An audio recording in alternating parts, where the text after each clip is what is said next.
नमस्कार दोस्तों, हम लोग इस वीडियो में बात करेंगे अगर आप लोग इक्विटी लिंक्ड सेविंग स्कीम के साथ हैं तो आप लोगों को किन बातों का ध्यान रखना चाहिए। क्या हमें ईएलएसएस यानी कि म्यूचुअल फंड में एक आप लोगों को ऑप्शन मिलता है टैक्स सेविंग का, जो कि ईएलएसएस इन्वेस्टमेंट है। कई सारे आप लोगों के टैक्स इन्वेस्टमेंट भी आते हैं जो आप लोगों के 1.5 लाख तक के इन्वेस्टमेंट पे सालाना टैक्स बचा सकते हैं एटीसी सेक्शन के तहत। तो हम लोग कुछ चीज़ों के बारे में जानेंगे इस वीडियो में। अगर आप लोग ईएलएसएस में निवेश कर चुके हैं या फिर अगर आप लोग बिल्कुल बिगनर हैं, म्यूचुअल फंड में आ रहे हैं और आप लोग टैक्स सेव करना चाहते हैं म्यूचुअल फंड में इन्वेस्ट करने के लिए, तो ये वीडियो देखिए। हम लोग इस वीडियो में बात करेंगे कि आप लोग अगर आ रहे हैं ईएलएसएस में तो आप लोगों को किन बातों का ध्यान रखना चाहिए, और अगर आप लोगों ने ले लिया है तो आप लोगों को किन बातों का ध्यान रखना चाहिए।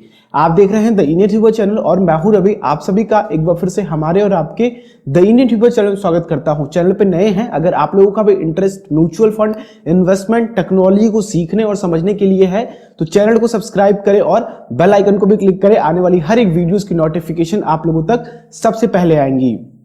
तो दोस्तों, यहां पे अगर हम लोग ईएलएसएस की बात करते हैं, म्यूचुअल फंड में इक्विटी लिंक्ड सेविंग स्कीम की बात करते हैं, तो गवर्नमेंट ने यहां पे आप लोगों को एटीसी सेक्शन लगाया हुआ है इनकम टैक्स डिपार्टमेंट में, जो कि आप लोगों को यहां पे 1.5 लाख अगर निवेश करते हैं तो उस पर आप लोग टैक्स छूट का दावा कर सकते हैं।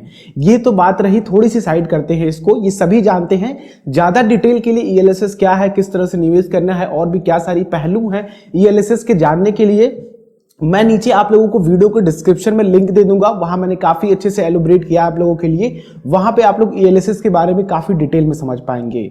लेकिन दोस्तों, यहां पे हम लोग क्या बातें करने आए हैं कि आप लोगों को किन बातों का ध्यान रखना चाहिए। आप लोग अगर आ चुके हैं तो आप लोगों को अभी क्या करना चाहिए। तो सबसे पहली गलती दोस्तों कि अगर आपने अभी तक इन्वेस्टमेंट स्टार्ट नहीं किया है तो आप लोग इन्वेस्टमेंट स्टार्ट कर दीजिए, क्योंकि दोस्तों ये ऐसा समय है जिसमें आप लोग टैक्स सेविंग के कुछ फंड्स ढूंढते हैं, तो आप लोग ईएलएसएस में आकर भी अपने टैक्स को बचा सकते हैं।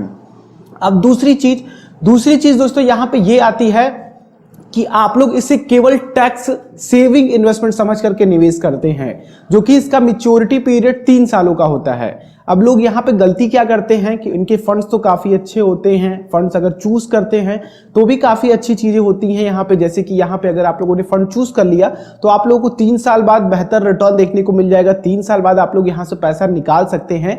यहाँ मैं आप लोगों को एक बात बताना भूल गया कि ईएलएसएस में आप लोगों का 3 साल तक पैसा बंद जाता है, यानी कि वहां पे आप लोग निकाल नहीं सकते हैं उस पैसे को। बाकी अगर कभी इमरजेंसी पड़ी तो आप लोग निकाल सकते हैं, विड्रॉल कर सकते हैं, लेकिन अगर आप लोग 3 साल से पहले निकलते हैं तो कुछ चार्जेस भी आप लोगों को यहाँ पे देने पड़ते हैं। तो यहाँ पे दोस्तों दूसरी सबसे बड़ी गलती होती है कि आप लोग सही तरीके से फंड का चुनाव नहीं करते हैं। अब क्या है, इस समय की बात करें, मार्च की समय की बात करें, तो आप लोगों को मैंने ईएलएसएस में कह दिया कि 1.5 लाख भैया आप लोग टैक्स बचा सकते हैं, तो आप लोग जाएंगे किसी भी फंड में पैसा डाल देंगे। तो आप लोगों को ऐसा नहीं करना है। आप लोग अगर टैक्स बचा रहे हैं, केवल टैक्स सेविंग के साथ साथ इस चीज को ना देखिए, इस चीज को लॉन्ग टर्म इन्वेस्टमेंट के हिसाब से देखिए। अगर आप लोग आ रहे हैं तो फंड की एनालिसिस पहले करिए ईएलएसएस में, क्योंकि दोस्तों कई हमारे जो व्यूअर्स हैं वो अधिकतर मार्च में निवेश करते हैं, अधिकतर जनवरी में निवेश करते हैं, जब टैक्स सेविंग यानी कि आईटीआर उनको फाइल करना होता है, तब उसको दिखाना होता है भैया कि हमने यहाँ निवेश किया है, यहाँ भैया हमारा इनकम टैक्स रिटर्न बनता है। तो सारी चीजें आती हैं, तो यहाँ पे वो किसी भी फंड में पैसा लगा देते हैं। लेकिन दोस्तों आप लोगों को चीजें नहीं समझ में आ रही हैं तो आप लोग किसी एजेंट को हायर कीजिए, एक अपनी तरफ से एनालिसिस कीजिए कि क्या सारी चीजें हैं, किस तरह से काम करते हैं और किस तरह से हम यहाँ से बेहतर रिटर्न निकाल सकते हैं। और यहाँ पे नेक्स्ट चीज है कि आप लोग किसी भी फंड को 2 या 3 साल पुराने फंड के साथ ना है, खास करके अगर वो टैक्स सेविंग फंड्स हैं तो उनके साथ तो आप कभी ना जाए, क्योंकि दोस्तों यहाँ पे क्या होता है कि आप लोगों की जो टैक्स सेविंग स्कीम्स होती हैं वो उन्हीं में पैसे लगाता है। जो भी आप लोगों का म्यूचुअल फंड का मैनेजर होता है, जो भी आप लोगों के फंड को मैनेज कर रहा है, वो उन्हीं जगहों पे लगाता है जहां से आप लोगों की टैक्स सेव हो सके, वो आप लोगों को लेने के बाद भी। तो आप लोगों को ध्यान ये रखना है कि कोई भी कम से कम कोई फंड हो ईएलएसएस का तो कम से कम 5 साल पुराना फंड हो, उसमें आप लोग पैसा लगाएं। केवल 5 साल पुराने फंड से नहीं, उनके रिटर्न को देखें कि रिटर्न क्या रहा है उनका। फंड मैनेजर, जो भी आप लोग फंड देख रहे हैं, वो फंड मैनेजर उस फंड के साथ क्या करता हुआ चला आया है और किस तरह से उस फंड ने परफॉर्म किया है, खराब मार्केट में भी और अच्छे मार्केट में भी, जिससे कि आप लोग अपने लिए जो भी फंड का चुनाव कर रहे हैं, चाहे आप लोग टैक्स सेव के लिए कर रहे हैं या फिर आप लोग सेफ्टी के मद्देनजर रखते हुए कर रहे हैं या फिर अपना गोल बना करके कर रहे हैं, तो मैं आप लोगों से कहूंगा दोस्तों कि आप लोग इन चीजों की जरूर एनालिसिस करें। काफी बेसिक बातें हैं लेकिन कई लोग इसकी ध्यान नहीं रखते हैं। अब दोस्तों आप लोग नेक्स्ट गलती क्या करते हैं, अगर आप लोग एजेंट के पास जाएंगे या फिर मैं कई सारे अगर देखूं कि जो YouTube पे वीडियोस के माध्यम से आप लोगों के साथ जानकारियां शेयर करते हैं, तो कई बार वो सलाह देते हुए दिखते हैं कि आप लोग अगर ELSS चुन रहे हैं तो डिविडेंड के साथ जाइए। क्योंकि दोस्तों उनका एक मुद्दा होता है, मतलब वो बताना क्या चाहते हैं, वो जिस बेस पे वीडियोस बनाते हैं या फिर जिस बेस पे आप लोगों का एजेंट समझाता है कि आप लोग केवल टैक्स सेव करने जा रहे हैं, तो वो आप लोगों को बोलता है भैया कि ले लो डिविडेंड। तो मैं आप लोगों से कहूंगा, यानी कि जो भी आप लोग ऑन करते हैं वो आप लोगों को मिलता रहता है लाभांश के रूप में। वहीं पे मैं आप लोगों से कहना चाहूंगा दोस्तों कि अगर आप लोग ELSS में आ रहे हैं तो आप लोग आइए ग्रोथ के साथ बने रहेंगे दोस्तों। तो आप लोगों को मैच्योरिटी, जब आप लोग पैसा निकालेंगे वहां से, तो आप लोगों को काफी अच्छी रकम देखने को मिलेगी रिटर्न पे। अब डिविडेंड में क्या होता है दोस्तों कि आप लोगों को चीजें तो मिलती रहती हैं, आप लोग संतुष्ट तो होते हैं, लेकिन यहाँ पे दिक्कत क्या हो जाती है कि आप लोग चाहे जितने लंबे समय तक चले जाइए, आप लोगों को ELSS से काफी अच्छा रिटर्न देखने को नहीं मिलता। अगर ELSS की बात करें तो वही जैसे कि आप लोगों की ट्रेडिशनल इन्वेस्टमेंट है 10%, 9% या फिर इस तरह के आसपास के इन्वेस्टमेंट में आप लोगों को रिटर्न देखने को मिलता है। तो मैं कहूंगा अगर आप लोग ELSS में आ रहे हैं तो SIP या फिर STP के माध्यम से आइए और ग्रोथ के साथ आइए, जिससे कि आप लोगों को अच्छा बेनिफिट देखने को मिले।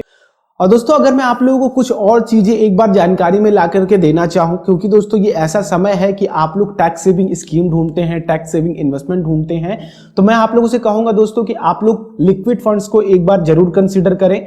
और साथ में अगर आप लोग देखेंगे, मैं आप लोग को चीजें थोड़ा सा एलिब्रेट करूं कि आप लोग भी थोड़ी सी मार्केट एनालिसिस करके अपने फंड को देखें कि कहां पे आप लोगों का फंड इन्वेस्ट कर रहा है। तो अगर आप लोग इस तरह के इन्वेस्टमेंट ढूंढे जहां पे आप लोगों की ये जो अयस्क खनिज वाले इन्वेस्टमेंट है, जैसे कि अभी देखिए लौ, कॉपर और आप लोगों का स्टील काफी निचले स्तर पे है, मतलब कि उनकी कीमत काफी कम है, शेयर्स के भी काफी कम है, तो आप लोग उन तरह की कंपनियों में निवेश करें जो इस तरह के स्टॉक्स रखती हो, जो इस तरह के फंड्स रखते हो, जो इन अलग अलग इन्वेस्टमेंट हो जिनका इन तरह के फंड्स में या फिर इन तरह के शेयर्स में, आप उन तरह के फंड को चूज कीजिए। और दोस्तों इसमें होगा क्या, अभी आप लोग चूज करते हैं तो अभी जो इनका निम्नतम स्तर चल रहा है अभी तक की देखी जाए तो मेरे ख्याल से सबसे कम प्राइस है। अगर आप लोगों को लगता है कि कुछ और भी इन्वेस्टमेंट है, कुछ और भी मार्केट्स हैं जहां पे हमें फ्यूचर में ग्रोथ देखने को मिल सकता है, तो नीचे आप लोग कमेंट बॉक्स में जरूर बताएं, जिससे कि अगर ये वीडियो लोगों तक पहुंचती है तो वो कुछ चीजें कमेंट बॉक्स से भी लेकर के जाए, इस वीडियो को छोड़ करके भी। तो यहां पे दोस्तों मैं आप लोगों से कहूंगा कि आप लोगों को NAV भी कम मिल जाएगी, आप लोगों को यूनिट्स मिल जाएंगी, 10,000 में अच्छी खासी यूनिट्स मिल जाएंगी। जितना भी आप लोग निवेश कर रहे हैं SIP के माध्यम से, लमसम के माध्यम से या फिर STP के माध्यम से, तो आप लोगों को यहाँ पे अच्छी खासी यूनिट्स मिल जाएंगी। अगर फ्यूचर में ग्रोथ हुआ तो फंड आप लोगों को काफी अच्छा रिटर्न दे सकता है। अभी जो निम्नतम स्तर पे है तो आप लोग उन्हीं कंपनीज को चूज करें जो कंपनी काफी पुरानी कंपनीज हैं, अच्छी कंपनीज हैं, रेपुटेटेड कंपनीज हैं और जो मार्केट में एक अच्छा नाम बना करके रखी हैं, जिससे कि आप लोगों को फ्यूचर में फायदा देखने को मिले अगर इस सेक्टर में ग्रोथ होती है। अभी निम्नतम है, बाद में इनमें ग्रोथ काफी अच्छी होगी। तो आप लोग इस तरह के इन्वेस्टमेंट को जरूर देखें, इस तरह के फंड को जरूर देखें जो आप लोगों को इस तरह का रिटर्न फ्यूचर में दे सके। तो मेरे ख्याल से दोस्तों आप लोगों को चीजें समझ में आई होंगी कि क्या सारी चीजें हैं ELSS में, और हमें अभी टैक्स सेव को लेकर के ही नहीं केवल सोचना है। आप लोग 1 हफ्ते का समय ले लीजिए, 2 हफ्ते का समय ले लीजिए, नहीं समझ में आ रहा एजेंट्स को हायर कर लीजिए, फिर जाकर के आप लोग म्यूचुअल फंड की इक्विटी लिंक सेविंग स्कीम में इन्वेस्ट करें। चलिए दोस्तों हम लोग नेक्स्ट वीडियो में मिलते हैं कुछ इस तरह की और जानकारी के साथ। मैं आप लोगों के लिए stock market, share market, bonds, corporate bonds और भी कई सारी वीडियोस लेकर के आने वाला हूं। तो अगर आप लोगों का भी इंटरेस्ट है शेयर मार्केट, ट्रेडिंग वगैरह सीखने के लिए, तो जितना भी नॉलेज है मैं आप लोगों को जरूर बताऊंगा। तो आप लोग इस चैनल को सब्सक्राइब कर लीजिए और बेल आइकन को भी जरूर क्लिक कर लीजिए, जिससे कि आने वाली वीडियोस की नोटिफिकेशन आप लोगों तक सबसे पहले आ सके। अगर वीडियो पसंद आई हो, किसी तरह से आप लोगों की हेल्प करी हो, आपको लगता है कि ये वीडियो दूसरों की भी हेल्प कर सकती है, शेयर करें और वीडियो को लाइक करें, जिससे कि हमारा मोटिवेशन और बढ़े और मैं आप लोगों के लिए और अच्छी अच्छी वीडियोस और अच्छी अच्छी जानकारियां लेकर के आता रहूं। चलिए हम लोग नेक्स्ट वीडियो में मिलते हैं कुछ इस तरह की और जानकारी के साथ। तब तक के लिए आप लोगों का दिन शुभ हो। जय हिंद।